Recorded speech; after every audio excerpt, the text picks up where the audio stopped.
Okay, thanks to everyone who spoke, everyone who asked a question. 3 points I want to make. Firstly, on the indefinite strike question. Look, I think the basic problem is lots of union leaders see the point of a strike simply to get back to the negotiating table. And therefore that you fire a shot across the bows at the employers and hope they'll talk. Not that you crush them, or that you break them, or that they're forced to give in to you and everything that you want, but you just get them talking again. And therefore the strike is an adjunct to that. It's not something that actually is confronting the other side. That's a basic problem. There are other questions to be considered. I think it's quite possible that the rail workers over the next 3-4 months, and 2 months that they've been fighting already, will be out for 10 or 12 days altogether. Now I can guarantee to you, if you started an indefinite strike on the railways, after 10 days there would be such a crisis that they would have to come to a settlement. And therefore the worst way actually is to do 1 or 2 days a month rather than having an indefinite strike. It costs you more, it's less effective, and it doesn't guarantee you so good a result. And that's an argument that I think we have. The third argument is our movement has to be better at solidarity and collecting money for people. Enough is enough, it's a good initiative, right? There's 1,100 people in the fruit market tonight in Glasgow. There were 800 last night in Norwich. There are 400 who can't get in tonight in Glasgow. Okay, it's got 600,000 people signed up for enough is enough. Those people can collect money, lots of money. Some of them will give £5 a month, some of them will give £100 a month. And that sort of money can then be used to think about how we help people who are in the forefront of struggle. And we can do it locally as well. The trade union movement has to get better at solidarity and helping one another out. It's not enough simply to say, oh, aren't they marvellous, they're doing very well, aren't they? The beginning of solidarity is to go to the picket line and to give some money and hold solidarity things. The stronger thing is to go out yourself. And that's what we have to relearn again inside the trade union movement. Secondly, I want to say something about internationalism. Thank goodness Britain isn't at the bottom of the league table of every sort of struggle, which it has been for a very long time. I was shocked that 3 French socialist publications rang me up last week and said, could you write an article for us on the fantastic strike wave in Britain, if only we were the same as the English. Well, maybe. But we are a part of an international movement. You know, for a long time we've taken our inspiration from the Foxhorn workers in Zhengzhou, or the Hong Kong people fighting back against oppression, and the struggles that have taken place across the world. And be clear, this is an international movement.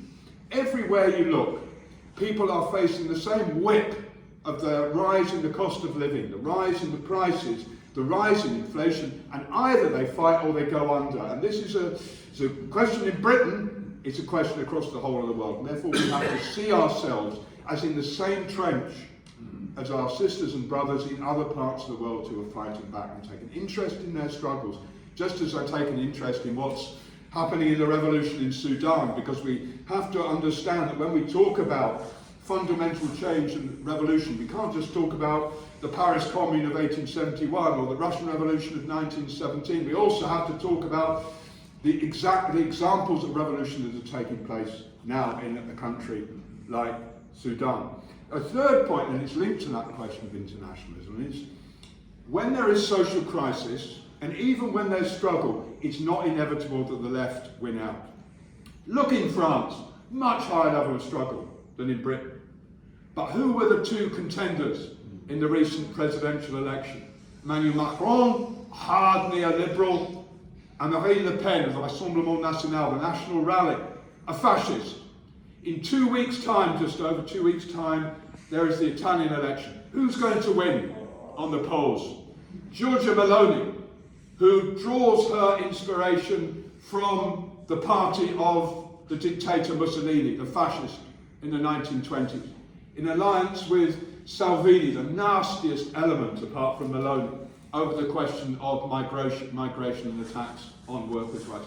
In both France and both Italy, you have struggle, you have deep bitterness against the ruling class, but it's by no means inevitable that the left wins out. And the reason for that is because inside those struggles, and when there is bitterness, when people are desperate, they can turn on one another rather than turning on people at the top of society. That's what the Tories want to happen, by the way. They know that there is a real threat here, that our side is going to get its act together, that we're not going to take it anymore, that we're not going to accept cuts in pay and pensions and benefits, we're not going to accept being crushed and divided and fragmented, and so they're going to try and divide us even more, one against another. And therefore, the struggle is important because it helps us to defend our living standards, but it's also important because it solidifies and collectivises people against the real enemy rather than the false enemies that they will put up against us. And that's why we need more of that sort of struggle. Finally, to finish, Comchair, there are moments when society shifts. 1848, the great year of revolutions in Europe and other parts of the world. In 1917 to 1923, after the Russian Revolution. In the 1930s, which was not just the triumph of Hitler and the solidification of Mussolini and of Franco, but was also the biggest strike wave up until that point in the United States of America. The fight back in Spain of the Spanish Revolution, the struggles of workers in Britain actually over unemployment and against the attacks on living standards, and the great strike wave of 1936 in France. The period of the 1980s, which in Eastern Europe saw a wave of struggle and tore down repressive regimes. The struggles there were from 2010 to 2011 to 2012 in large parts of Europe. There are moments when, and this is important to your question, there are moments when fear changes sides. The moment when our side feels the fear that you always feel when you fight back. Will I be sacked? Will I lose my job? Am I going to have to go home and tell them that we went on strike, we got chucked out? The fear changes sides. The boss who worries about these moments, and that can happen in Britain now.